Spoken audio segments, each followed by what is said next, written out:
Então, nós vamos continuar com Paulo Guedes, que é o nosso teólogo administrador de empresas, falando sobre o advento de Jesus e sua historicidade.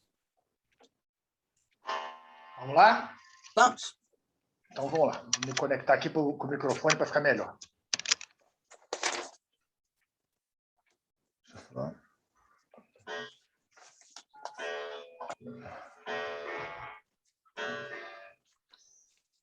Meus relógios começaram a tocar dizendo que está na hora de começar. Então, deixa eu só eles tocando então,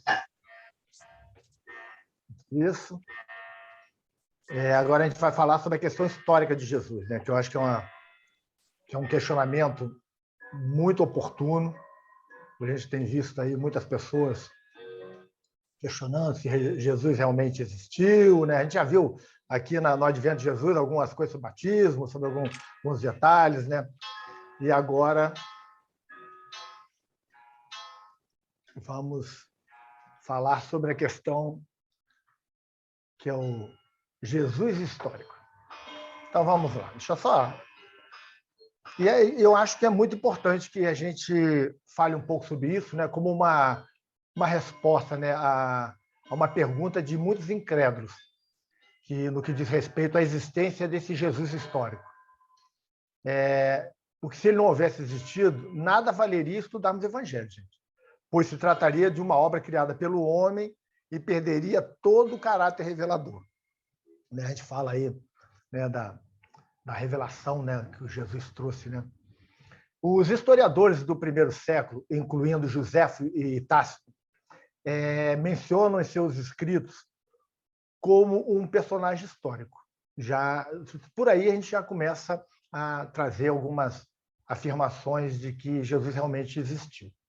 E fora essas menções aí de Joséfo e de Tácito, temos os evangelhos, que descrevem de maneira convincente a vida de Jesus, comprovando a sua existência na história do judaísmo. Então, assim, de cara, a gente tem Joséfo, tem Tácito e tem os próprios evangelhos. São 4 evangelistas, 4 indivíduos diferentes que escreveram sobre o evangelho, sobre a vida de Jesus. Jesus, realmente, ele não foi um personagem fictício, pois os relatos são específicos e detalhados em relação ao tempo e lugar dos acontecimentos.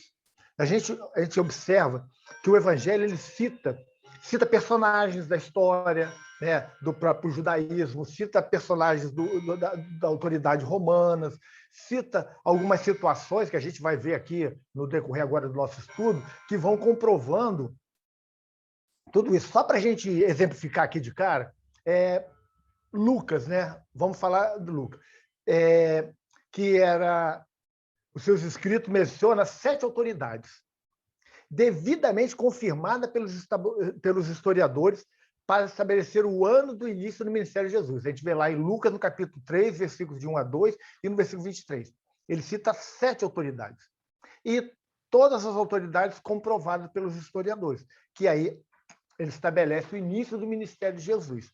Então, isso aí, assim, para nós que somos cristãos, por si só, já bastaria, já seria o suficiente. Os primeiros evangelhos foram escritos logo após a crucificação de Jesus, período, né, onde várias pessoas que foram testemunhas oculares dos feitos de Jesus ainda viviam. Inclusive, né, os líderes do judaísmo, que nós não podemos esquecer que eram hostis a ele, e que poderiam, em caso do que estava sendo escrito ser um erro ou uma falsa informação, fake news, como se diz hoje, sair a público com a devida correção. E a gente não vê, nem os historiadores, nada na história que apareça os judeus, os líderes religiosos do judaísmo, saindo para dizer que Jesus não existiu. Eles não falam isso. Se nós nos debruçarmos sobre os escritos biográficos da história, vamos perceber que a maioria não foi escrito tão próxima dos fatos como o Evangelho. Os fatos, estou falando do Evangelho, estou falando dos fatos. 2 biografias muito antigas, por exemplo, de Alexandre o Grande, né, foram escritas por Plutarco e Ariano. Depois de mais de 400 anos de sua morte, E a morte dele ocorreu em 323 a.C. E, mesmo assim, os historiadores a consideram confiáveis. Temos Alexandre o Grande, a biografia, escrita 400 anos depois da morte dele, e os historiadores consideram confiáveis. O Evangelho de Jesus foi escrito logo após, começaram a ser escritos logo após a crucificação do Cristo. Olha a proximidade. Nós estamos comparando aqui com a biografia de Alexandre o Grande, escrita 400 anos depois, que os historiadores acreditam que é confiável. E aí muitos deles dizem que de Jesus é confiável, escrito anos depois da sua crucificação. E aí você vê a má vontade para com Cristo, para com o Evangelho. A gente tem observado muito esse ataque ao Evangelho. A gente vê a igreja sendo queimadas, ataques sistemáticos, a gente tem que ter muito cuidado com isso. Porque fala assim, mas estão atacando a igreja católica, igreja evangélica. Gente, estão atacando Cristo. O cristianismo é uno. Nós temos maneiras diferentes de interpretá-lo, mas o Cristo é o mesmo. Vamos lá. O Atos dos Apóstolos foi escrito por volta de 62 depois de Cristo. E ele é o segundo tomo, né, de um livro duplo, que o primeiro nós sabemos que é o Evangelho de Lucas, né, que foi escrito antes do Atos dos Apóstolos. Então, se o ato é escrito em 62 depois de Cristo, o Evangelho de Lucas foi antes. E olha só, Jesus foi crucificado em 33. O Evangelho de Lucas deve ter sido escrito em 50 e pouco. Muito próximo, né? Em comparando com o que nós falamos agora há pouco de Alexandre o Grande. Né? Então, a gente vai vendo aí como isso tudo. Né? E nós sabemos que o Evangelho de Lucas deve ter sido escrito um pouco antes dessa época, né? Acredito, e alguns historiadores acreditam que Marcos ainda é mais antigo do que Lucas. E a gente sabe que Mateus é mais antigo do que Marcos. Então, Mateus escreveu logo após a crucificação, ele já ia fazendo anotações, e aí escreve logo depois. E agora a gente tem que levar em conta que o documento mais importante no que se refere ao Jesus histórico seja 1 Coríntios, capítulo 15. Em que Paulo usa uma linguagem técnica para informar que estava transmitindo algo que havia recebido. Ele recebeu essas informações e estava transcrevendo. Paulo fala isso lá na primeira carta aos Coríntios. Então, mais uma prova de que a história do Evangelho de Jesus foi essa. E lá, quando a gente vai estudar Paulo e Estevão, a gente vê que Paulo recebe os papiros, né, os documentos de Levi Mateus, e ele estuda o Evangelho de Levi Mateus, sobre a vida de Jesus ali. Então, Emmanuel nos afirma isso. E a gente vê Paulo falando lá na primeira carta aos Coríntios, no capítulo 15, ele relata de forma bem técnica que estava transmitindo algo que ele havia recebido. Então, se ele recebeu, então alguém havia escrito isso. E os evangelhos foram escritos por essa época. Então, são muito próximos à data do evento. E, claro, sendo muito próximos à data do evento, tinham os que eram contra e os que eram a favor, que poderiam afirmar que era certo ou dizer que aquilo tudo era mentira. Só isso já mostra que tem alguma coisa muito importante aí que realmente que Jesus realmente existiu. Tem alguns céticos que alegam que os evangelhos não são comprovados como elemento histórico por se contradizerem. A gente tem uma linha que trabalha muito nisso. Só que a gente tem que levar em si, não há discrepância inconciliável entre os vários relatos evangélicos. Não tem. E é importante ressaltar que os evangelhos, se eles fossem 100% harmoniosos, isso impossibilitaria de serem testemunhos independentes. A gente vê isso na criminalística. Quando existem várias testemunhas, se falam exatamente igual, com as mesmas palavras, as pessoas descartam, porque aquilo foi combinado. A nossa ciência jurídica entende isso. Porque cada indivíduo tem uma maneira de relatar um fato. A base vai ser a mesma, vamos relatar de forma diferente. Cada um tem sua maneira de se expressar, de olhar, de ver, de comunicar. Então, se existe discrepância, isso significa que os autores dos evangelhos, Mateus, Marcos, Lucas e João, não estabeleceram nenhum tipo de acordo entre si para criar um texto fraudulento. Ou, se não se acreditar que foram eles, quem escreveu depois também não combinou para que não ficassem tão diferentes, muitas vezes, em alguns detalhes. Lembra que eu falei?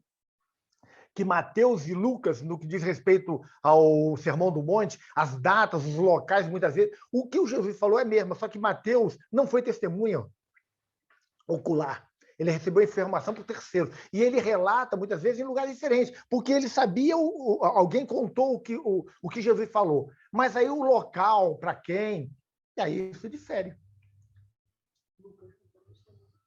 Não foi. Lucas, eu falei Lucas. Ah, desculpa, gente. Minha esposa até me corrigiu aqui. Se eu falei que Mateus não foi testemunha, foi. Desculpa, Mateus era apóstolo, eu troquei a palavra. Lucas não é testemunha ocular. Ele não foi. Então, e Mateus sim. Então, Mateus ele é muito mais fidedigno em relatar a parte histórica, onde foi no sermão, de que maneira, do que Lucas, que recebeu de terceiros. E assim, só em ter essas discrepâncias, demonstra claramente isso, que não houve uma combinação, que um não copiou do outro. Cada um escreveu conforme as informações que receberam.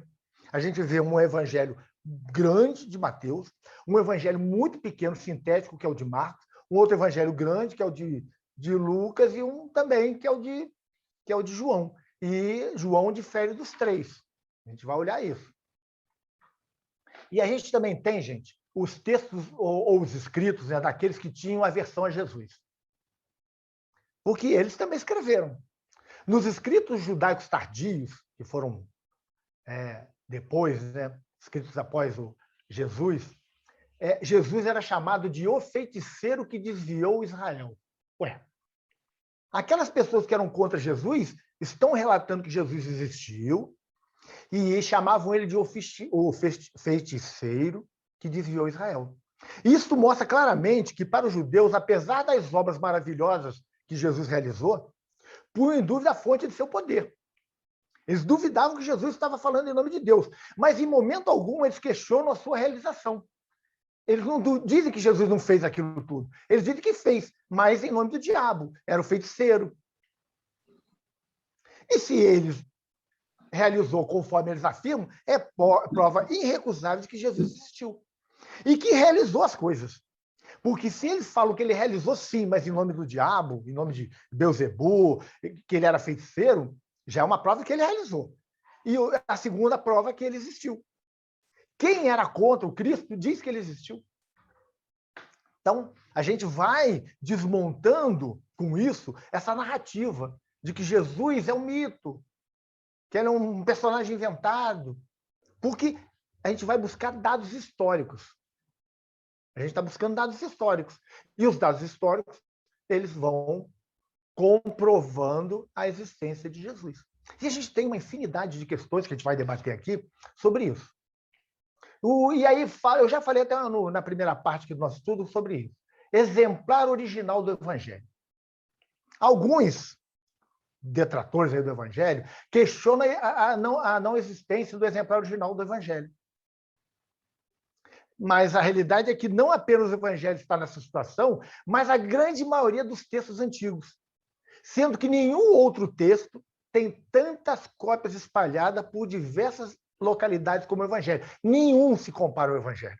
O Evangelho é o que tem mais cópias espalhadas. Cópias antigas, não agora, antigas. E temos um dado que favorece, que é a existência de cópias que datam de algumas gerações posteriores aos escritos originais. Temos traduções realizadas em uma época relativamente antiga dos manuscritos do grego para o latim, do grego para o siríaco, do grego para o copta, e temos traduções secundárias, que é para a língua armênia e a gótica. Fora os georgianos, a etíope e uma outra grande variedade que tem por aí. Então, a gente tem cópias a partir dos manuscritos gregos, que foram lá logo depois, a gente tem o manuscrito grego do segundo século, com 100 e poucos anos. Então, a gente tem do grego para latim, siríaco, copta, armênio, argótico, georgiano, etíope e muito mais. Gente, e os livros mais importantes? Eles também estão. Eles também, os mais históricos, mais importantes, temos os originais deles? Também não. Por que o do Evangelho se faz tanta questão? Vamos lá, se a gente comparar, por exemplo, os escritos do Evangelho com os escritos de Tácito, que é o historiador romano, né, que escreveu os Anais por volta de 116 depois de Cristo, só existe um manuscrito copiado por volta de 850 depois de Cristo. Ele escreveu em 116 depois de Cristo. A única cópia que existe é de 850 depois de Cristo. Gente, mais de 700 anos depois, a única cópia que tem. E assim, o livro 11 a 16 estão em outro manuscrito, do século 11, mais recente ainda. O livro 7 a 10 estão perdidos, ninguém sabe onde é que estão. E o Evangelho tem mais de 5.000 cópias antigas catalogadas. Sabe o que é isso? 5.000 cópias. Tu vê, os Anais de Tácito têm uma cópia de 700 e poucos anos depois, e não está completa. O Evangelho tem mais de 5.000 cópias. Para compararmos, vamos à Ilíade, de Homero, que era a Bíblia dos gregos. Existe menos de 650 manuscritos. O Evangelho tem 5.000. Alguns muito fragmentados. E só chegaram a nós a partir do século 2 e 3 depois de Cristo. E aí não pode esquecer que Homero redigiu o seu épico 800 anos antes de Cristo. Olha o tempo do que nós temos no segundo século, segundo e terceiro depois de Cristo. Alguns fragmentos mais antigos. Não é? E aí a gente tem fragmentos de papiros que datam do segundo século, que é dos Atos dos Apóstolos, e alguns de 200 anos depois de Cristo. O mais antigo é um fragmento do Evangelho de João, que é parte do capítulo 18, datado de 100 a 150 depois de Cristo. Tu vê, 100 a 150 depois de Cristo. Então, olha comparando com o que nós temos aí da história. Por exemplo, o Evangelho grego, que é a Ilíada. O total de manuscritos gregos chega ao número de 5.664. Esses são os manuscritos gregos que estão relacionados, estão catalogados. Além deles, temos de 8 a 10 mil manuscritos da Vulgata Latina, que já é posterior. Mais de 8.000 em etíope, eslavo, o eslavo antigo, né? e armênio. Só para a gente fechar aqui, no total, há cerca de 24.000 manuscritos. 24.000. Se isso, manuscrito com séculos, com mais de 1.000 anos, se isso não é a comprovação de que esse indivíduo existiu, se isso não está provando, porque assim, porque eles alegam que a gente não pode garantir que existiu porque não tem o original, mas os outros também não têm o original e eles acreditam que existiu. Por que essa visão diferente? Por que olhar para o Evangelho de forma diferente? Tácito, né, o historiador romano, né, que é o mais importante do século I, deixou registrado o que considero a referência mais importante sobre Jesus fora do Evangelho. Porque lá em 115 depois de Cristo, ele registrou em suas anotações que Nero perseguiu os cristãos e fez dele bode expiatório para desviar as suspeitas de que ele teria colocado em Roma em 64 depois de Cristo. Então, um fato importante que prova que os cristãos existiam em 64 depois de Cristo, tanto é que Tácito fala de Nero. Tudo isso, gente, só vem afirmar, confirmar que Jesus é uma pessoa histórica. né? Ele faz parte da história. Ele não é uma lenda, não é um mito, nada disso. Ele realmente existiu. A gente tem mais coisas para frente, que a gente tem muito ainda para falar. Vamos lá. Outra coisa importante é a qualidade dos documentos encontrados sobre Jesus em relação aos demais pensadores religiosos. Vamos falar em qualidade. As gatas de Zoroastro, que datam de 1000 anos antes de Cristo, que são consideradas autênticas.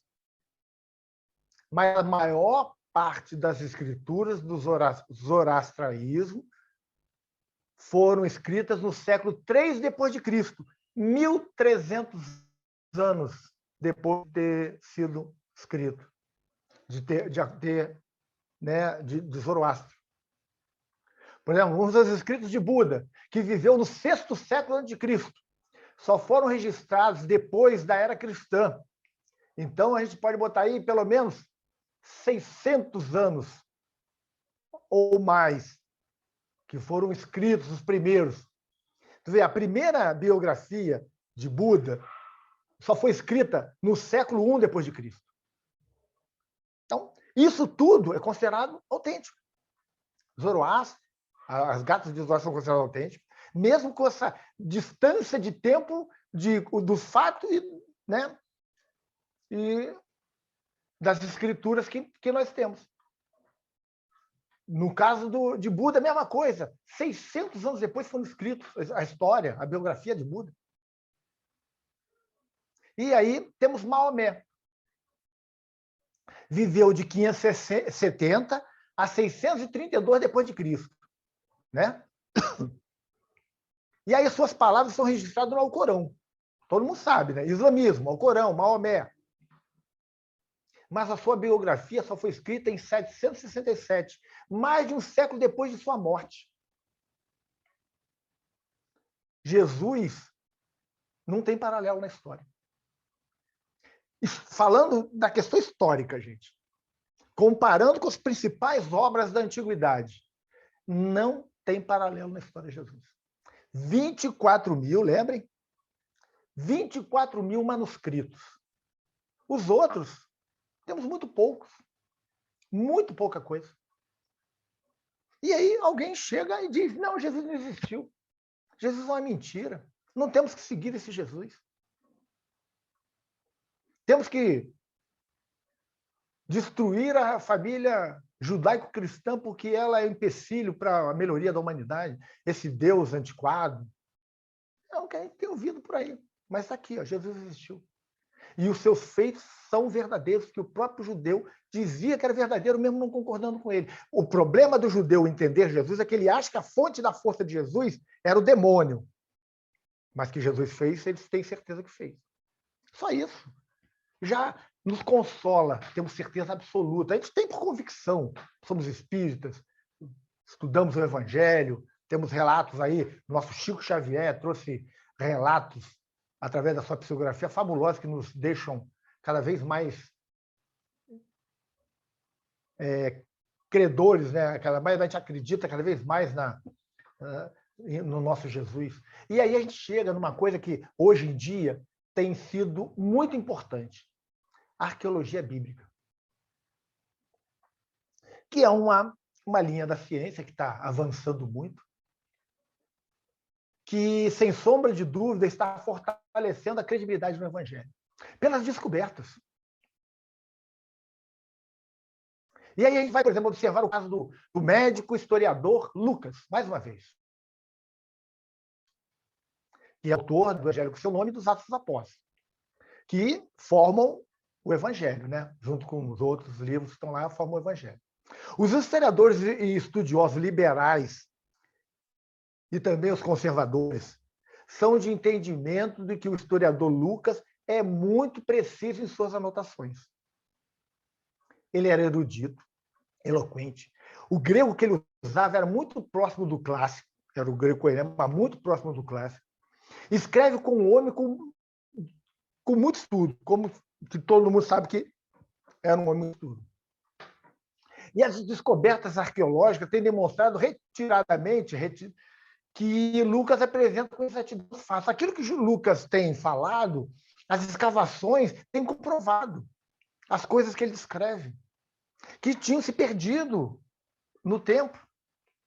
E aí já não são os historiadores religiosos, são os estudiosos, os historiadores estudiosos, conservadores, pessoas da ciência, sua religião, e que começam, em suas descobertas, comparar o que estão descobrindo com o que o Lucas falou. E aí falam, pô, não dá para ser diferente, não dá para pensar. E aí a gente vai falando assim, algumas polêmicas que essas pessoas têm levantado, né? Uma delas é sobre o nascimento de Jesus. Segundo algumas pessoas, nunca teria ocorrido o nascimento de Jesus, né? Porque os que não acreditam que Jesus tenha existido, ou pelo menos não teria obrigado a pessoas a voltarem à sua origem, né? Porque falam do censo. Porque Jesus viajou, os pais de Jesus viajaram por causa do censo, e aí todo mundo fala, mas isso é absurdo, a história não registra nada sobre esse censo. Verdade, verdade. A história não registra. Mas como é que a gente consegue jogar uma luz nisso? E aí vem a questão da arqueologia bíblica de novo. Descoberta de antigos formulários de recenseamento que descobriram que em 104 depois de Cristo houve uma ordem oficial do governo expedida por Gaio Víbio Máximo, prefeito do Egito, onde exigia que as pessoas voltassem às suas casas de origem para o recenseamento, para a casa dos seus ancestrais. Ué, mas é o que o pessoal diz, que não pode ter acontecido no Cristo, que isso não tem lógica. Mas encontraram-se documentos da época, em 104 depois do Cristo, onde se usava essa mesma prática. Opa, então, essa história de que esse recenseamento não existiu não pode mais ser afirmado. Né? Não dá para ser mais afirmado, porque já se descobriu formulários onde existia essa obrigatoriedade de você voltar às suas casas de origem para ser recenseado lá. Que é assim, a gente pensando no nosso tempo, é uma coisa que não tem lógica, mas era uma prática de um povo que não tinha lógica.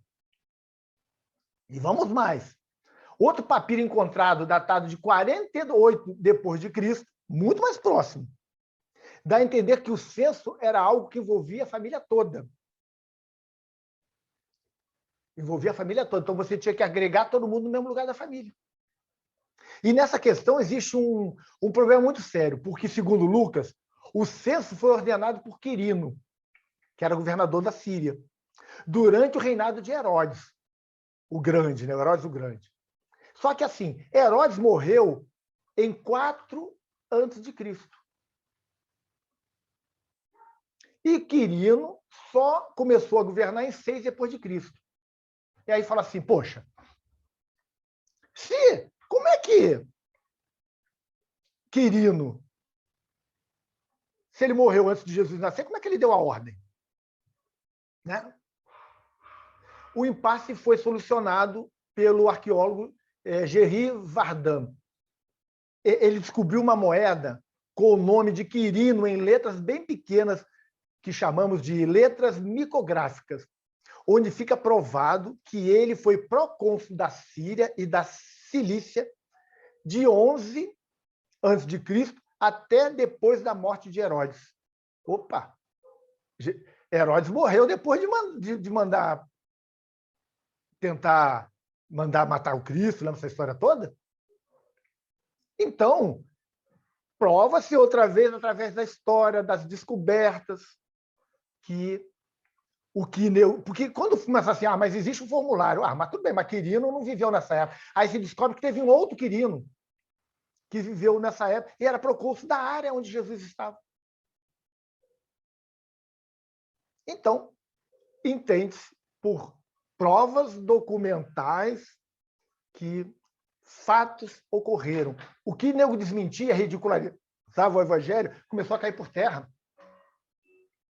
com os formulários provando que o censo acontecia dessa forma e provando que quem mandou realmente vivia na época que ele mandou. Combina exatamente com o que está escrito no Evangelho.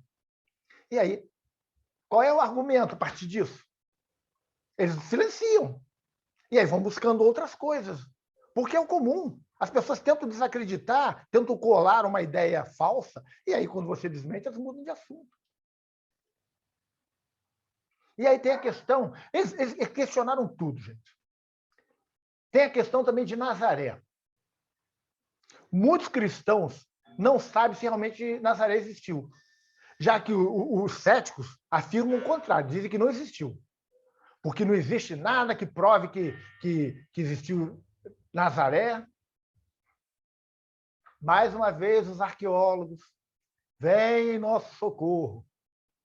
No ano 70 depois de Cristo, data da queda de Jerusalém, os sacerdotes, por não terem mais o que fazer, foram enviados para diversos lugares. Quando cai Jerusalém, que derrubam, né, lá o templo de Jerusalém, né, tudo, os sacerdotes judeus foram reencaminhados, né, foram para templos menores, em cidades menores, em lugarejos menores. E aí, o que os arqueólogos encontraram? Uma lista em aramaico, a língua oficial da época. As pessoas falam, Jesus falava hebraico, não falava. Jesus falava aramaico. O hebraico não se falava mais naquela época, só tinha os escritos em aramaico. O povo falava aramaico, que é a mistura do hebraico com o siríaco. E aí, o que acontece? O que eles encontraram nessa lista? Uma relação de 24 famílias de sacerdotes que foram remanejados. E o detalhe mais importante, consta que um deles foi enviado para Nazaré. Opa, então Nazaré existiu. Depois de Cristo, 70 anos depois de Cristo, eles foram enviados para Nazaré porque Nazaré existia. Então, essa história que Nazaré também é outra ficção que nunca existiu, também não está de acordo com as descobertas arqueológicas atuais. Além disso, também encontraram sepulturas do primeiro século nas vizinhanças de Nazaré, aonde se diz que foi Nazaré, definindo os limites da aldeia. Por quê? As leis judaicas estabeleciam que o sepultamento tinha que ser fora do perímetro da cidade. Então, encontraram aonde estavam sendo enterradas as pessoas, sabe-se que naquela parte interna era a cidade. Então, consegue-se provar que Nazaré existia realmente naquele lugar. Porque já tinha encontrado sepulturas no entorno. Se tinha sepultura no entorno, é porque existia um lugarejo. Esse lugarejo chamava Nazaré, conforme está na lista. Então, a gente vai vendo, assim, gente, tem que se buscar, tem que se estudar para encontrar essas coisas, porque são coisas que estão hoje modernas, que a gente vai buscando, vai entendendo o que está se descobrindo, o que está se descortinando das verdades, e a gente vai provando, por A mais B, de que Jesus realmente existiu, que ele realmente nasceu em Nazaré, a cidade que os céticos dizem que nem existiu. Jesus não pode ter nascido lá, porque nem existiu. Primeiro dizem assim, Jesus não existiu. Aí você diz assim, prova? Não, existiu sim. Aí fala assim, mas Nazaré não existiu. É desacreditar, eles querem desacreditar a história. Aí você mostra que Nazaré existiu, não com afirmações nossas, mas que os arqueólogos encontraram. O arqueólogo não é cristão, assim, pode ser cristão de formação, mas ele não está ali, eu estou aqui porque eu quero encontrar algo que prove Cristo. Não, ele está ali procurando, fazendo descobertas. E aí, nas escavações, encontraram isso. Vão encontrando coisas que vão cada vez mais esclarecendo as verdades que estão contidas no Evangelho, dando para nós a certeza mais do que absoluta de que tudo isso é verdade. Uma outra coisa que eles questionam bastante, que está lá no Evangelho, que Herodes mandou matar todas as crianças do lugarejo do Cristo. E aí voltam eles a falar, mas poxa, como é que uma matança de crianças não está registrada nos livros da história? Nazaré era uma cidade, um lugarejo do interior, não tinha nada de importante lá. Calcula-se que, no máximo, se formos bem generosos, tinham em torno de 500 pessoas morando lá, entre adultos e crianças. E aí você imagina o seguinte, a matança de criança aconteceu com milhares de crianças? Não tinha milhares de moradores. O que a gente entende é que deveriam ter, se tu contar idosos, crianças, adultos em época de ter filhos, se tivesse umas 50, 40, 30 crianças dessa idade que foram executados, que está no Evangelho. E aí, claro, uma coisa, numa época que não tinha internet, hoje tu mata uma criança lá no outro lado do mundo, alguém já sabe o que bota na internet. Naquela época não tinha nada, não tinha meio de comunicação. E um lugar desprezível. Então, a gente vai observando que nada disso foi mentira. Porque há a possibilidade, sim. E a gente sabe pelo histórico que ele mandou matar seu irmão e familiares para não ter pessoas que disputassem o reino com ele, com medo das pessoas tomarem o lugar dele. Pessoa sanguinária. Não é problema nenhum ele ter matado 20, 30 crianças. Isso ter ficado lá no lugarejo. As pessoas iam fazer o quê? Iam sair para todo mundo? Iam criar problema? Iam morrer também. Mas, então vamos lá. Questão das profecias. Temos as profecias que foram cumpridas por Jesus, né? Vocês sabem quantas predições, entre elas, Isaías indicou várias coisas. Você sabe quantas predições tivemos no Velho Testamento? 48. E Isaías, por exemplo, ele fala do nascimento do Messias. Miqueias mostrou o lugar do seu nascimento. O livro Gênesis e Jeremias especificaram sua descendência, que é da família de Davi. São entre essas 48 predições. Os Salmos predisseram a traição que sofreria, sua acusação por testemunhas falsas, que a gente vê lá no Evangelho, o modo de sua morte, que lá está escrito que seria transpassado nas mãos e pés, crucificado, né? E nessa época que foi escrito os Salmos, ainda nem existia crucificação. Sabiam disso? Foi predito que o Cristo seria crucificado num período onde a prática da crucificação não existia. Também, a sua ressurreição foi predito. Falou que ele não se decomporia, o corpo dele não entraria em decomposição, e assim por diante. A gente vê no Velho Testamento uma infinidade de colocações, de predições, essas 48, que vão dando detalhes. E aí, gente, vamos imaginar. Acreditando que os relatos do Evangelho são verdadeiros, né? Seria quase impossível alguém cumprir as profecias por mero acaso. E aí a gente vamos recorrer aos matemáticos. Os matemáticos dizem que, para se cumprir apenas 8 profecias, o percentual seria 1 em 100 trilhões. Muito mais difícil do que ganhar a Mega Sena da virada. Muito mais difícil. 1 em 100 trilhões. A gente não tem 100 trilhões de apostas.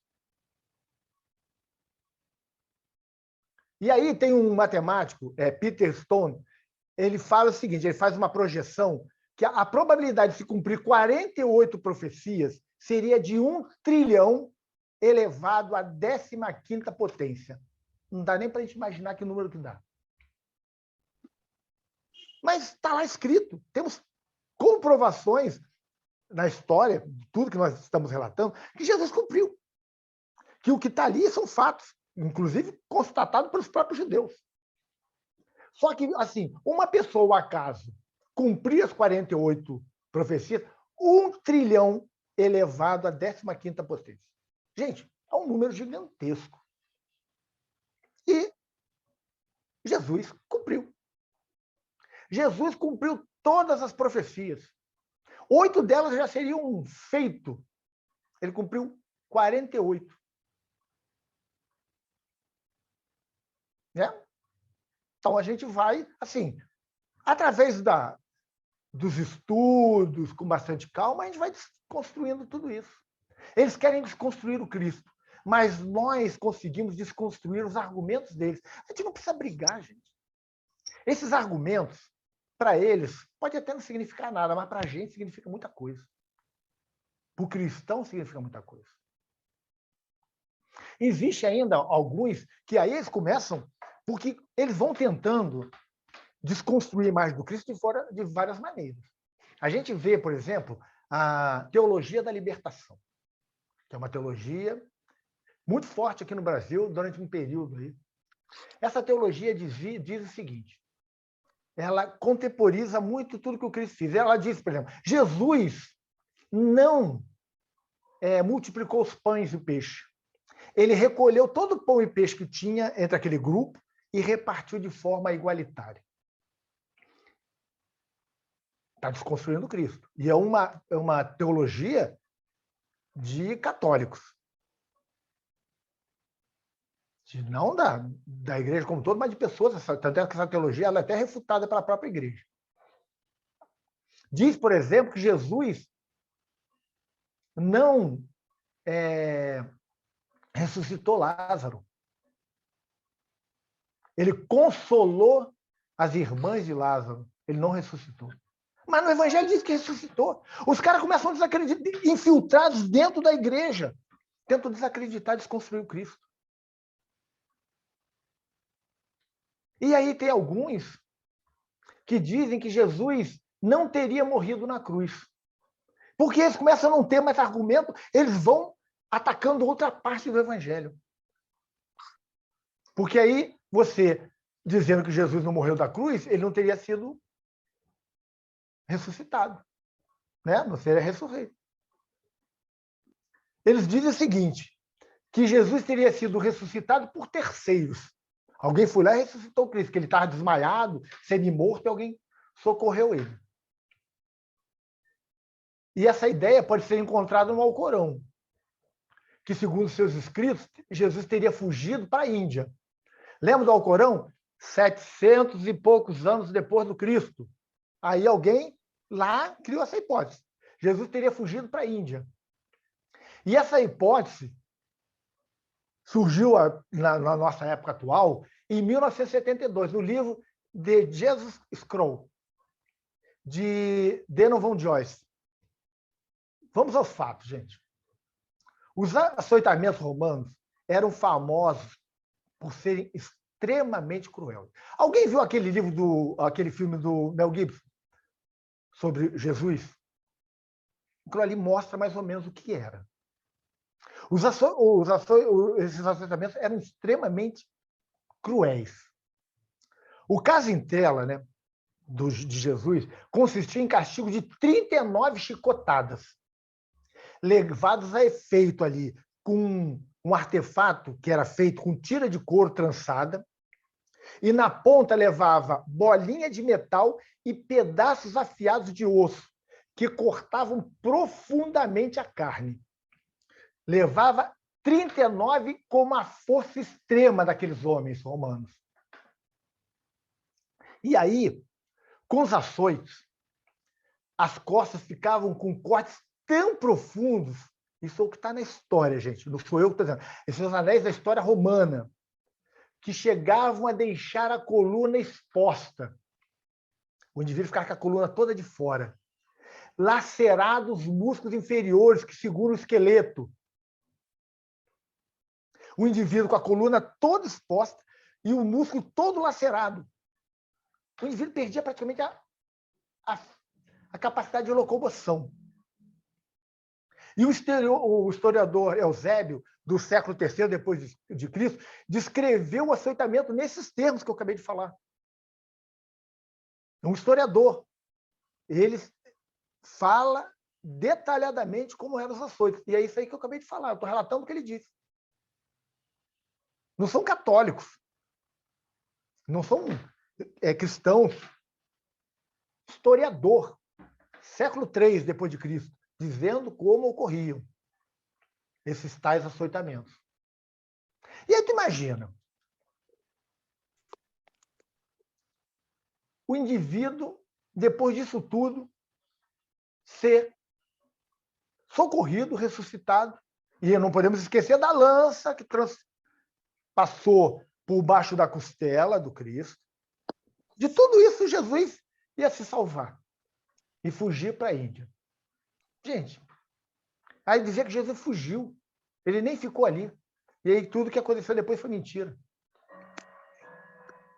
Gente, com essa violência que era aplicada, levava o indivíduo a perder muito sangue. Chegava a ter um choque hipovolêmico, que é quando o indivíduo perde muito sangue líquido e começa a perder funções orgânicas. Os órgãos começam a parar de funcionar.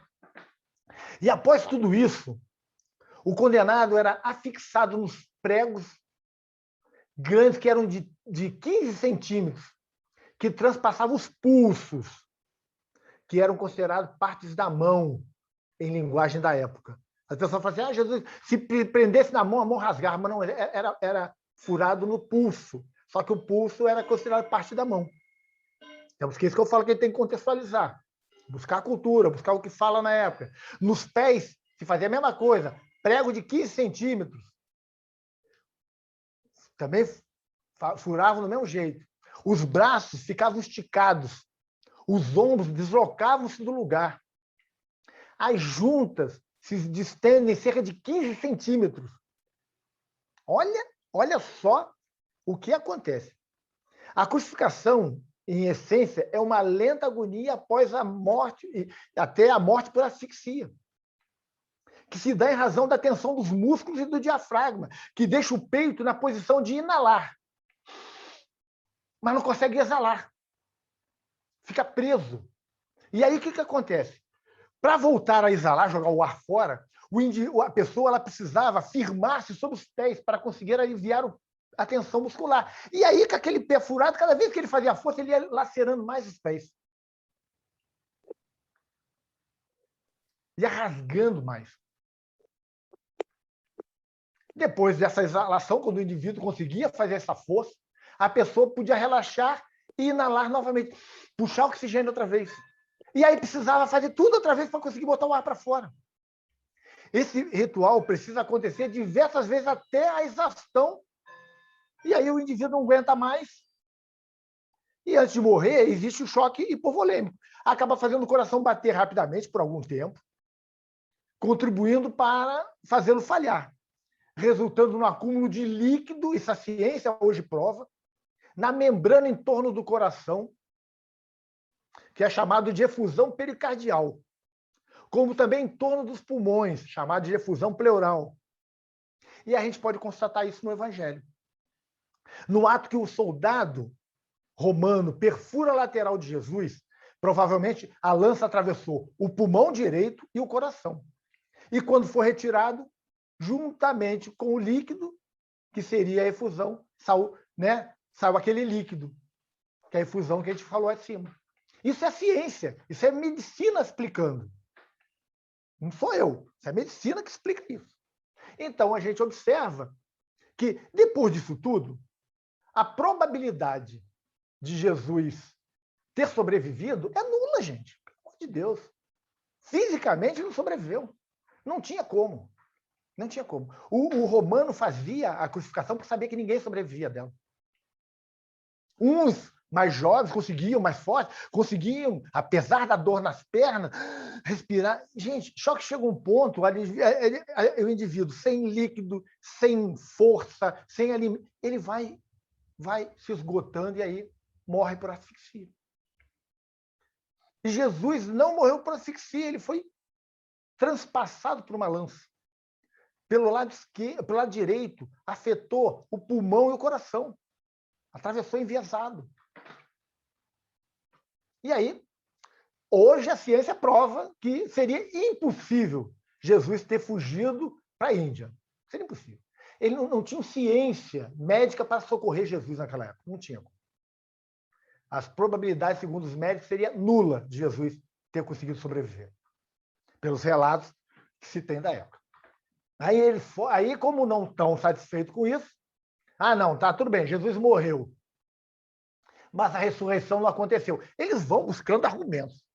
E aí vem a teoria de que o corpo de Jesus havia sido roubado durante a noite. Não tem ressurreição nenhuma, ele não era nada do que dizia, aquilo aí foi tudo uma encenação. E aí a gente volta para a arqueologia de novo. Segundo as descobertas e escavações do século I, nos túmulos havia um declive onde havia um valo, uma vala, né? Que conduzia uma grande pedra. O valo, a descida, fechava, quando rodava para baixo, fechava a porta do túmulo e botava uma pedra menor calçando. E aí ficava fechado. Era uma tarefa relativamente fácil para fechar, porque vários homens enrolando para baixo. Eles faziam um negócio inclinado, então fechava com mais facilidade. Era próprio para isso. Agora, para reabrir, tinha que ser vários homens fazendo muita força, que tu tinha que rolar pedra acima. Uma pedra em formato de disco, redonda. E, além disso, havia os guardas. E os guardas não iam ver uma multidão arrastando. E aí, claro, só por isso que as escavações comprovam o tipo de túmulo que era, essa hipótese não tem nenhum cabimento. Cai por terra, gente.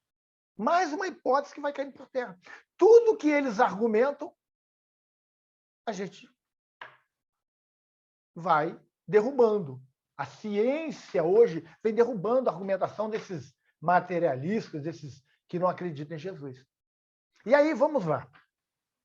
Quase a totalidade dos discípulos morreram por causa de suas crenças em Jesus, não é verdade? A gente olha a história, a gente vai ver que todos eles, Paulo, Pedro e outros, né? Tiago foi decapitado, a gente vai vendo a história, todos eles morreram, excetuando João, todos eles têm uma morte trágica. João foi exilado. E aí, eles só morreram por suas convicções religiosas, por crerem sinceramente que era verdadeira. Porque ninguém morre por teorias que sabem ser falsas. Eu sei que tudo isso é mentira, mas eu vou ser decapitado porque eu não vou negar Jesus, mesmo sabendo que ele é uma mentira. Aonde tem cabimento isso? O historiador Joséfo, mais ou menos nos socorrendo, nos conta que Tiago, o irmão de Jesus, que havia se tornado líder da Casa do Caminho, as pessoas têm que lembrar que quem ficou lá na Casa do Caminho como líder foi Tiago. Ele foi apedrejado até a morte por causa da sua crença em seu irmão. Só passou a acreditar em Jesus depois da morte dele, que enquanto Jesus era vivo, ele não seguia Jesus. Mas sabia que tudo que Jesus fez era verdadeiro.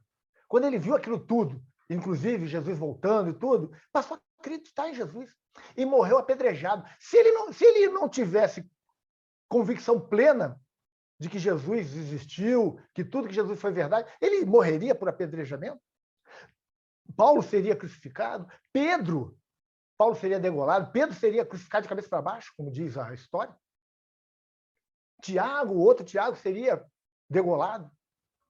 Gente, ninguém morre por causa de uma teoria mentirosa. A pessoa vai dizer, não, eu não acredito, eu vou renegar Jesus. Logo, para chegar ao ponto de morrer, é porque a convicção era plena. Gente, com tudo isso que nós relatamos aqui, todas as argumentações que trouxemos, fica muito claro que Jesus não só existiu, como também os fatos existentes no Evangelho são verdadeiros. São pura verdade. São pura verdade. Então, eu acho que o objetivo aqui era tentar trazer isso, trazer fatos que comprovam realmente a existência de Jesus para aqueles que vêm falar contra o Cristo. Por quê? Gente, eu concordo plenamente que uma pessoa não aceite os postulados do Cristo. Não, eu não acho que está certo o que Jesus fala, eu prefiro de outra religião ou não prefiro de religião nenhuma. É um direito do indivíduo, livre-arbítrio. Agora, o indivíduo partir para desconstruir o Cristo porque ele não tem convicções de Jesus, é muito difícil. Aí, realmente, é uma atitude de má fé. Porque a história mostra, a gente tem tudo isso que eu relatei aqui, tem muito mais, gente. Eu fiz um resumo, tem muito mais. Eu falei quando eu fui estudar preparar aí nos estudos sobre Jesus, eu busquei tudo isso. Eu fui buscar fontes, fui buscar cientistas, fui buscar arqueólogos que estavam trabalhando, fui buscar várias pessoas, livros, informações que são verídicas, são verdadeiras, confirmadas por doutores, para a gente ver tudo isso. E aí, gente, a partir de tudo isso, o indivíduo não querer acreditar no Jesus, ele pode não querer acreditar por convicção dele religiosa, por qualquer coisa, não dizendo que Jesus não existiu. Não dizendo que Jesus não existiu. E que Jesus não fez os milagres, ditos milagres, entre aspas. Os judeus que eram contra o Cristo dizem que ele fez, mas fez em nome do demônio. E aí, quem é contra é muito mais fácil dizer não fez nada, é tudo mentira, não é? Mas eles não tiveram essa visão de dizer que era mentira. Eles realmente viram e falaram, não, realmente aconteceu. Só que ele era inspirado pelo demônio, por Beelzebu. Isso, os relatos tardios, os historiadores que contam depois de Jesus, e a gente vê no próprio Evangelho os doutores da lei, lá os fariseus, falaram isso no Evangelho. Mas aí falam assim, no Evangelho foi tudo inventado. Mas tem os registros tardios, que são livros escritos depois de Jesus, que falam que Jesus realmente fez tudo, mas que era o feiticeiro que arrasou o Israel. Então, gente, fica aberto se alguém quiser fazer alguma pergunta.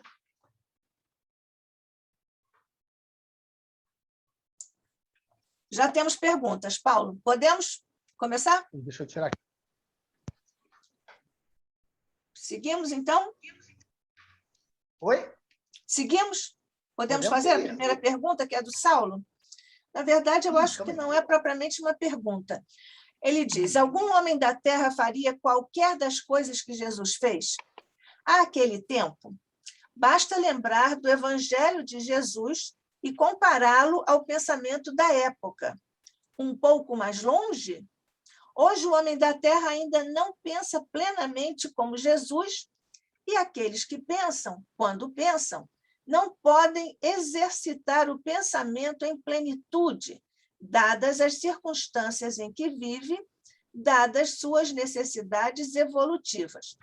E ele encerra essa fala fazendo uma referência ao pensamento do nosso querido Luciano dos Anjos. Um beijo para ele no plano espiritual. Ele diz, o Evangelho de Jesus é a ciência do infinito. Nada se lhe comparou, compara ou comparará. Quer comentar, Paulo? Com certeza, né? Jesus é o ápice, gente. É o ápice do pensamento, é o ápice de tudo. Não tem comparação. Realmente, assim, nós que estamos distantes, né, da época, 2000 anos praticamente nos separam do Cristo, né, lá dos fatos ocorridos, assim, se a pessoa não tiver a fé, acreditar nos fenômenos que o Jesus fez, em tudo que ele fez, realmente é uma tarefa, às vezes, para uma pessoa que é materialista, que não tem comprovações nenhuma de nada, né? Assim, a gente pode fazer um paralelo com a mediunidade. Você diz que o espírito conversou com você. Tem pessoas que dizem que você é maluco, esquizofrênico, qualquer coisa. Porque a pessoa não consegue mensurar isso, porque ela nunca teve contato. Então, acreditar em tudo aquilo que Jesus fez não é fácil, não é uma tarefa simples. Não é uma tarefa simples, realmente não é simples. Aí, o que eu falei, eu entendo que as pessoas não acreditem em Jesus, que não concordem com ele, mas a ciência hoje, tudo hoje, está caminhando para provar que tudo aquilo ali está certo. Tem uma passagem também em João, falando sobre a cura daquele aleijado lá oh, meu Deus, daquela, como é que é? Betsaida? Lugar. Betsaida, lá, daquele tanque. Fizeram escavações no lugar, encontraram o tanque, e ele fala que tinham 7 áreas. Encontraram exatamente como ele relatou. Então, isso tudo vai dizendo que aquilo tudo é verdade. E aí a gente vai, né? E assim, Jesus é fabuloso. A gente hoje vê no campo da mediunidade que a gente faz coisas muito menores, infinitamente menores que o Cristo. Ninguém acredita, imagina acreditar. Se você não visse, e aí alguns viam e falavam, ele é um feiticeiro, ele é um aliado ao demônio, porque eles acreditavam que aquilo foi feito, mas o problema é quem fez com ele, né? Paulo, Nádia, perdoe-me uma rápida observação. Um acadêmico francês, infelizmente eu não lembro agora do nome dele, escreveu o livro Jesus em seu tempo. É nesse livro que se registra o encontro do tanque de Siloé, em trabalho arqueológico. O tanque em que Jesus curou o cego. Obrigado. Então, tem uma outra participação aqui do Saulo. Paulo, não discreparam, foi quando você falou de algumas discrepâncias, mas eu não consigo localizar exatamente onde. Vê se você consegue, Paulo. Não discreparam, aproximaram-se os evangelistas em tempos diversos, lugares diversos, voltando ainda à estatura de Jesus. Fosse ele um mito, então teríamos vários espíritos, os evangelistas com sua estatura moral. Por que seria ele, então, o Cristo planetário? Quer ver uma coisa sobre os evangelistas? Uma coisa que é importante, a gente ver qual é o público de cada evangelista. Mateus é o único evangelista que faz referências às profecias e cita várias passagens do Velho Testamento. Por quê? Porque ele escreveu destinado aos judeus. Marcos escreve para os romanos. Não cita nada. Não cita nada, porque o romano está há pouco se ligando para o Velho Testamento, nem conhecia, e muito menos provar que ele era Messias. O único que dá muita referência é Mateus, porque ele falava com o público. Aí a gente vai encontrar Marcos, que já está falando mais para os... Marcos não, Lucas está falando para os gregos. João já fala de uma forma mais universal, porque ele já estava falando para o cristão convertido. Então, cada um tem uma linguagem diferente e cita passagens que aquele público que estava ouvindo o que ele estava relatando se interessava. Então, por isso que a gente vê algumas discrepâncias, mas são discrepâncias na maneira de escrever e não com fundamentações morais e éticas. Cada evangelista tem um público muito bem definido. E pela linguagem dele a gente observa muito bem isso. O Saulo faz aqui outra observação, Paulo. Em seu entendimento, o que leva o espírito humano a colocar em dúvida a existência do seu caminho, da sua verdade, da sua vida? Jesus não tem paralelo na história. Paulo Guedes, o Saulo ainda te citou aqui. O que eu vejo é o seguinte, a gente sabe que existem algumas ideologias que estão aí presentes no mundo, que eles colocam, a gente estudando essas ideologias, eles colocam como um dos fatores que é impeditivo das ideologias deles serem implantadas no mundo é a existência da família judaico-cristã. Porque eles dizem que a religião é retrógrada e que a família judaico-cristã é um atraso na humanidade. Eu vi um dia desse um padre fazendo um relato, eu vi o vídeo dele, de que na cidade dele, umas pessoas levaram para ele uma cartilha que tinha sido aplicada na escola do filho, falando sobre o poliamor. E na cartilha dizia que o casamento entre duas pessoas era uma coisa ultrapassada, era coisa da religião cristã ultrapassada. E que hoje os jovens deveriam se relacionar em grupo. 2 homens com uma mulher, 3 mulheres com um homem. Eles vêm relatando. Homossexual com não. Gente, foi uma psicóloga que foi dar essa aula na escola. E aí a família foi revoltada, levou para o padre e ele estava fazendo essa denúncia. Ele mostrou a apostila, lá, o livreto falando sobre isso. Porque a finalidade é essa, destruir a família. Porque a família ela é impeditiva de muitas coisas. E a gente sabe que o Emmanuel fala, né, lá no Vida e Sexo, que, excetuando-se a própria humanidade, a instituição mais importante que existe é a família. O Emmanuel fala isso. E eles querem destruir a família de qualquer maneira. E aí tem que destruir o Cristo. Tem que destruir. Porque destruindo o Cristo, você destrói a família judaico-cristã. Porque no Ocidente, a família judaico-cristã, a força da família judaico-cristã é o cristianismo. Eles querem destruir de qualquer maneira.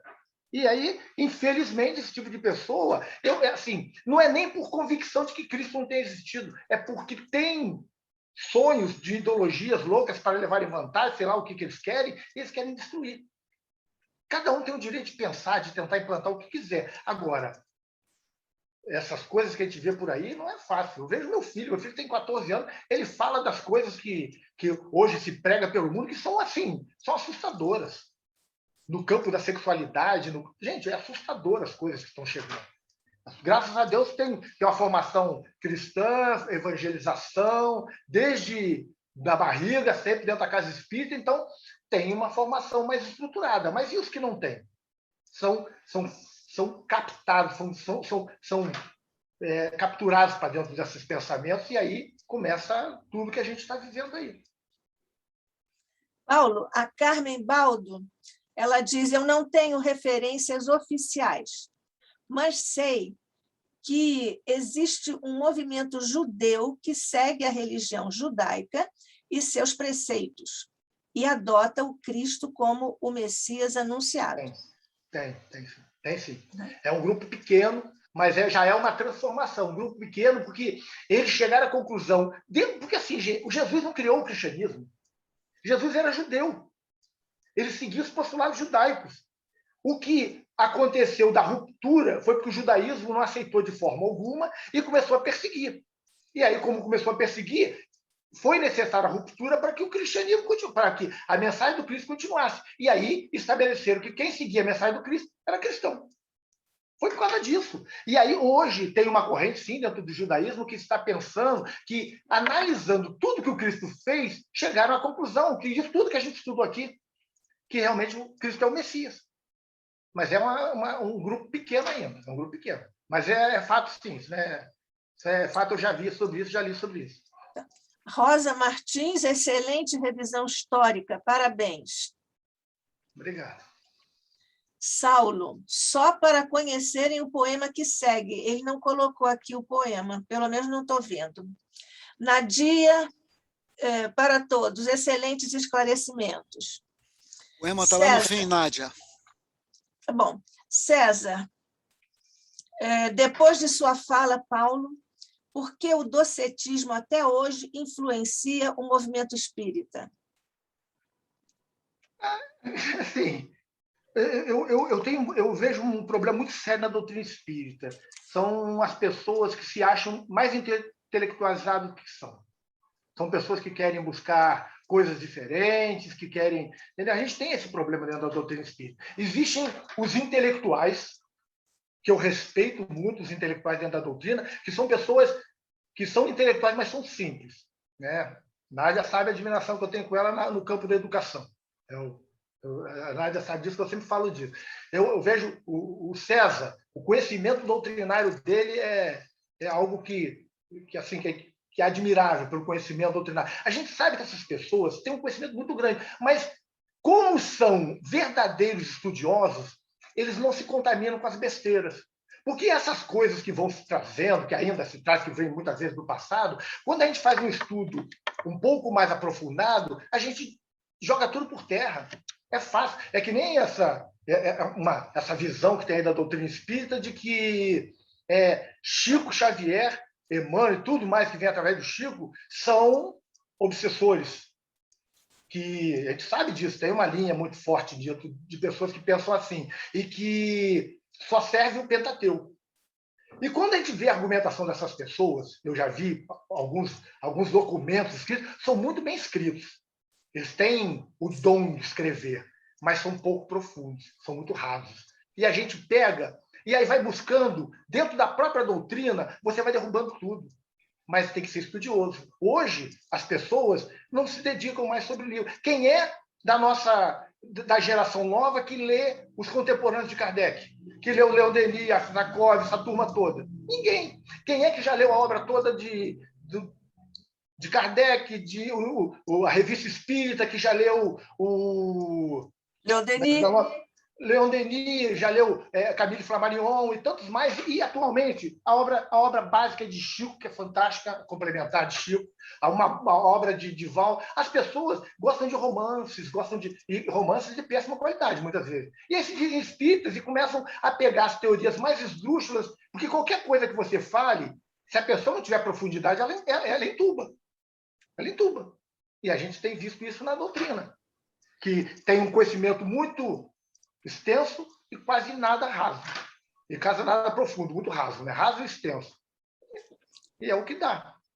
E aí eu tenho certeza que, se vir uma teoria dessa bater na sua mão, você vai analisar uma teoria nova que surja em cima dos postulados doutrinários, porque você tem base doutrinária.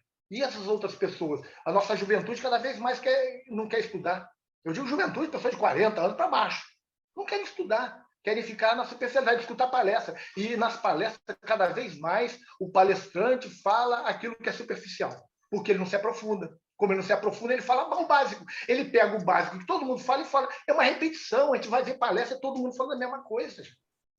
E aí ninguém consegue se aprofundar. E qualquer teoria derruba. Quando você não tem profundidade, qualquer teoria derruba. Qualquer teoria contamina. Eu me lembro do Divaldo contando uma história de um... Isso foi num encontro que nós tivemos. Daí o Divaldo contou uma história muito interessante. Ele fala de existia um caminho no meio do deserto, onde no meio de uma área a outra existia um poço, onde todo mundo parava, se abastecia de água para seguir. E que as pessoas começaram a jogar utensílios para pegar água contaminados. Não lavavam, não tinham mais cuidado. E aí a água foi contaminando, foi contaminando. Chegou um ponto em que os viajantes não tinham mais como se abastecer daquela água, porque ela não servia mais para nada. Ele falou que era o que estava acontecendo com a doutrina espírita, que as pessoas estavam cada vez mais deixando entrar contaminações na doutrina, e a doutrina ia chegar ao ponto de se tornar tão contaminada que não ia servir para nada. É o que está aí. Essas pessoas, com essas teorias, com essas loucuras, trazendo cada vez mais coisas. O Paulo, desculpa que eu vou fazer uma observação. Eu costumo dizer que as pessoas sérias, estudantes da doutrina, em tudo que dizem, falam, escrevem, estão fazendo espiritismo de segunda mão, porque o original é Kardec. Imagine, então, quem não estuda e fica falando, ou escrevendo, não sei nem que mão será, né? Já não é a segunda, porque a segunda é dos sinceros, né? Dos estudiosos. Mas, enfim. A gente tem um problema muito sério também nesse campo da questão dos estudos com a mediunidade. Os médios hoje não conhecem a doutrina espírita, gente. Como é que a pessoa vai trabalhar dentro de uma reunião mediúnica se não conhece nada de doutrina? O indivíduo não conhece nada. O orientador que está dentro da casa joga o indivíduo numa reunião mediúnica sem dar uma estrutura básica. Se concentra. O que é se concentrar? De que maneira eu vou colocar minha mente? De que maneira eu ligo o espírito? De que maneira eu desligo? Isso tudo são técnicas que o médium aprende no decorrer da vida. Mas hoje não tem mais ninguém. Hoje todo mundo é médium. Hoje todo mundo é médium. Aí você vê médios fazendo coisas absurdas. Médico fazendo coisa absurda. Por quê? Porque não tem mais médico de qualidade? Não, porque ninguém mais se dedica. Porque não podemos esquecer que o médico, para ter qualidade, ele tem que fazer a sua transformação moral e tem que ter uma dedicação plena. Um atleta, para se tornar um atleta de nível de uma Olimpíada, ele treina todos os dias. O médium ele tem que treinar a mediunidade todos os dias. Ele tem que se dedicar à mediunidade, analisar cada manifestação que ele faça, para ver se ela foi adequada, se não foi, de que maneira ele melhora. Ele tem que estudar isso o tempo todo e nunca se sentir satisfeito. Se a gente pegar e botar o Chico como meta, a gente está anos-luz. E a gente pode imaginar que deve ter médico que superou o Chico na vida, na humanidade.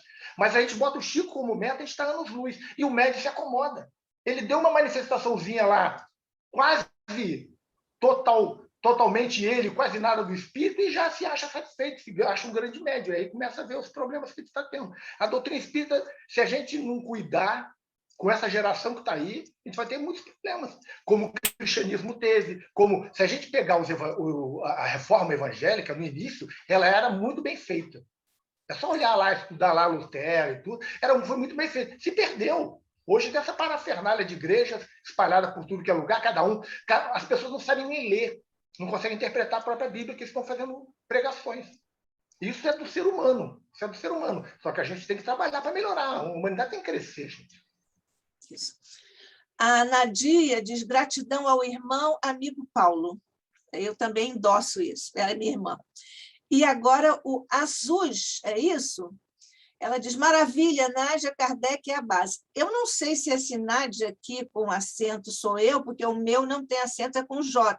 Mas nós acabamos de falar sobre Kardec ser a base. Então, um abraço para você.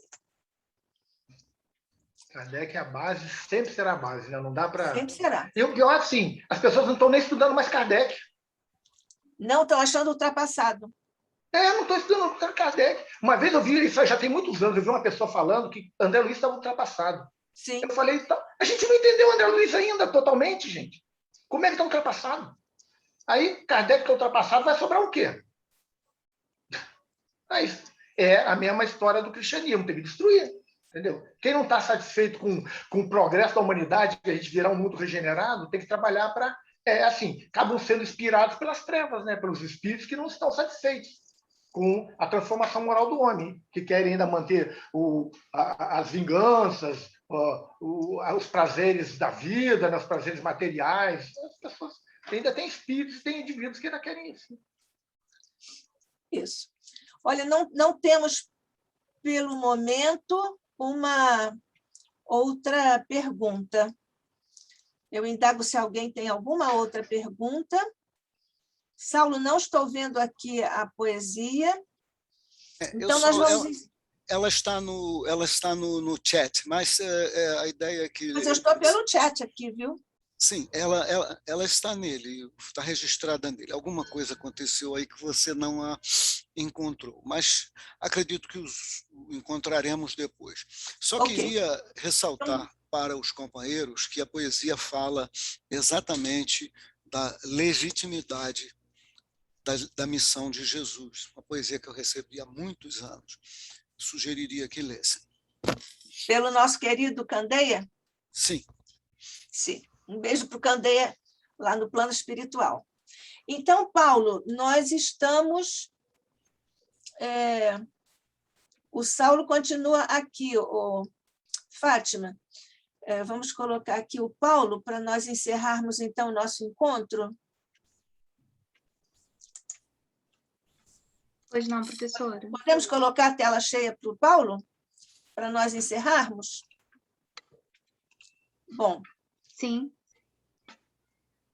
É porque, por enquanto, só está o... Nádia, como não conseguimos ver o poema do Saulo, eu posso ler um poema nosso aqui? Não? Por favor, vamos lá. Porque tem a ver com isso, sabe? Você recebeu agora, Paulo? Diz assim. Você recebeu agora? Um certo dia ele apareceu. Ninguém podia imaginar que aquele jovem galileu, com um jeito diferente, era, na verdade, um ser solar e mudaria o mundo da gente. Seu nome era Jesus, Jesus de Nazaré. Nele brilhava suave luz. Era um convite vivo para uma nova fé. Ele andava nas estradas cruas, curava nas praças, nos leitos de dor e falava nas ruas. Todos queriam ouvir, todos queriam sentir o jovem pregador que contava histórias simples, bonitas, cheias de um profundo amor e de doçuras infinitas. No entanto, muita gente não entendeu e levaram ao tribunal o jovem Galileu. Quais foram os seus pecados? Qual mal? Que erros cometeu para ser crucificado e no meio de ladrões ultrajado? Mas até hoje, agora e sempre, ele está aqui, alimentando corações. É o nosso modelo e guia, bálsamo de toda a dor, condutor da energia que alimenta o amor. Com todo o seu coração, é o nosso bom pastor, é o Galileu que volta, nosso amigo, nosso irmão, nosso consolador. Graças a Deus. Você recebeu agora, César, isso? Não. Ontem, preparando uma palestra que nós íamos fazer. Muito bem. Bem, nós não continuo sem achar.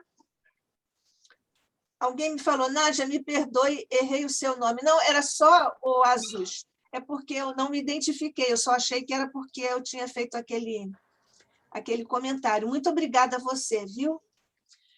Paulo, acho que eu posso falar em nome de todos sobre a excelência do seu trabalho hoje. A profundidade das suas reflexões, a dedicação, a seriedade que transparecem dos seus estudos de longa data, a sua especialidade nesse campo, no qual você fala com tanta autoridade, nós reconhecemos isso, sobretudo de um dia para o outro, com poucas horas, você aceitar o nosso convite para estar aqui mais uma vez conosco. Certamente virão outras vezes aqui esses novos encontros para nós aprendermos com você. Deus te abençoe, te guarde, te proteja, e que você continue a sua trajetória linda para nos ajudar de várias maneiras, né? Com os seus estudos e com a sua mediunidade.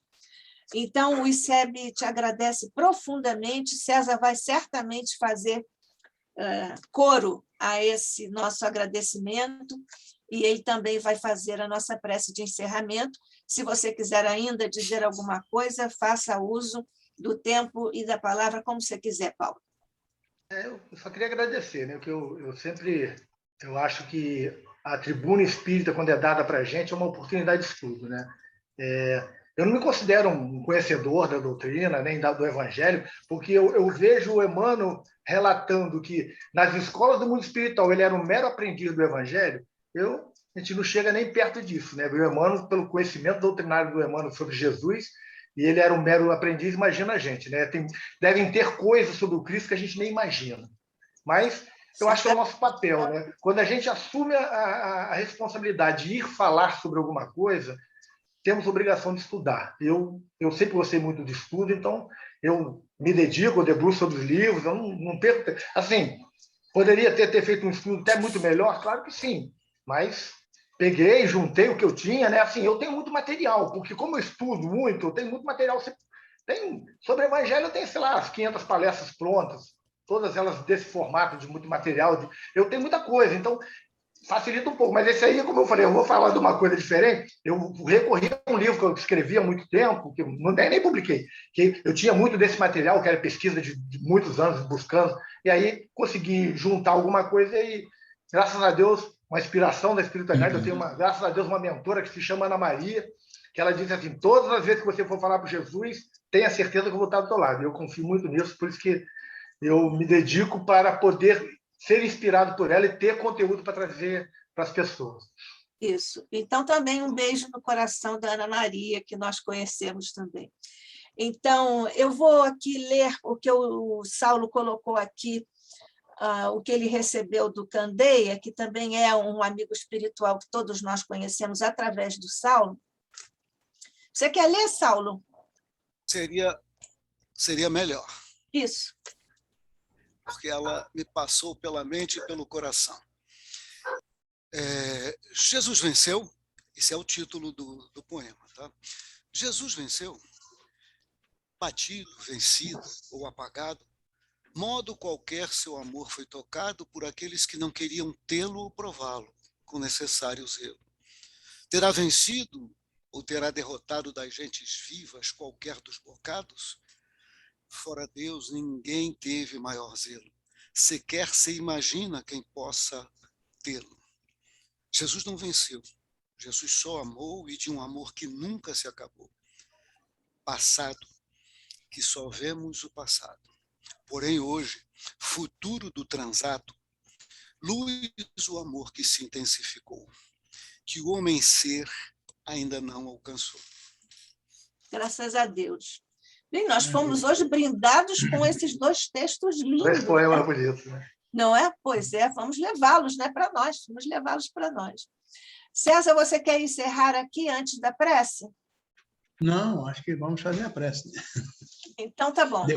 Depois de tudo isso que nós ouvimos, maravilhados, né? Que bom, que bom. Então, pronto, como nós já temos esses dois textos lindos, prescindimos das outras leituras que costumamos fazer. A Marilda aqui diz, agradeço a oportunidade de aprender um pouco mais sobre Jesus. Boa tarde a todos. Para você também, Marilda. Obrigada a todos que estiveram conosco. Sábado próximo, nossos estudos regulares.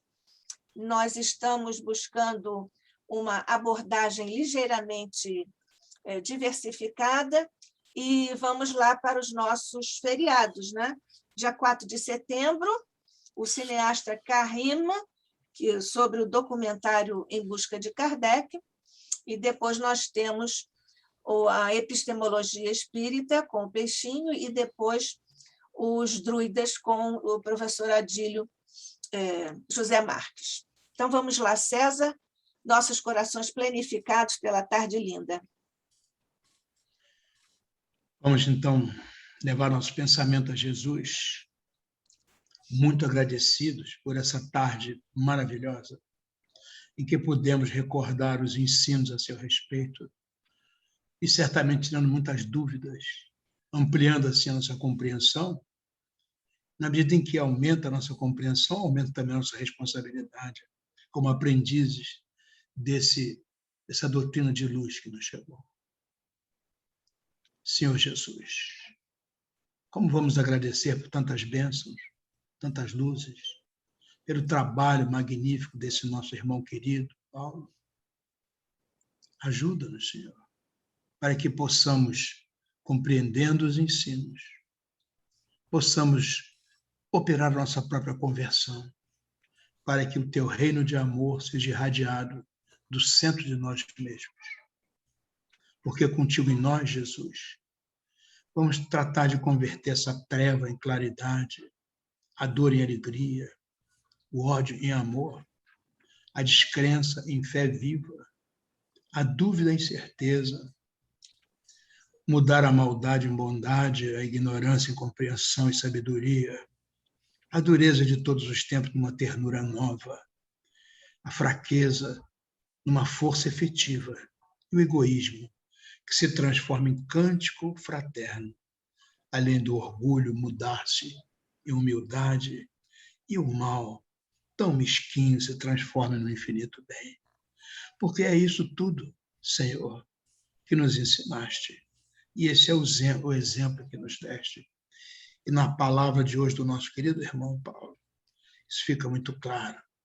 Um espírito puro de mais de 4 bilhões de anos, quando a Terra foi organizada, já era puro. Imagine, nós não somos capazes de compreender Jesus. Por isso, tantos mistérios, tantas confusões, tanto desacerto, tantos desajustes. Mas nós sabemos, Senhor, que de nós mesmos, nós só temos a inferioridade e precisamos nos desvencilhar. Mas, unidos a Ti, nós nos transformamos assim em galhos frutíferos, né? Nessa árvore dos séculos, que as tempestades da experiência jamais vão decepar. Mestre Jesus, Mestre de amor, digna de amparar-nos, a fim de que nós nos elevemos ao encontro de tuas mãos sábias e compassivas, que nos erguerão da inutilidade para o serviço da cooperação divina. Foi para isso que viestes. Esse Consolador vivo e forte está presente. E nós vimos hoje, mais uma vez, na fala vibrante, amorosa e profunda do nosso irmão. Ampara, Senhor, nosso querido companheiro, ampara todos nós. Dá-nos forças, disposição e coragem para que possamos seguir o caminho que nos apontas, pois que Tu és o caminho da verdade e da vida para todos sempre. Obrigado, Senhor. Fica conosco, graças a Deus.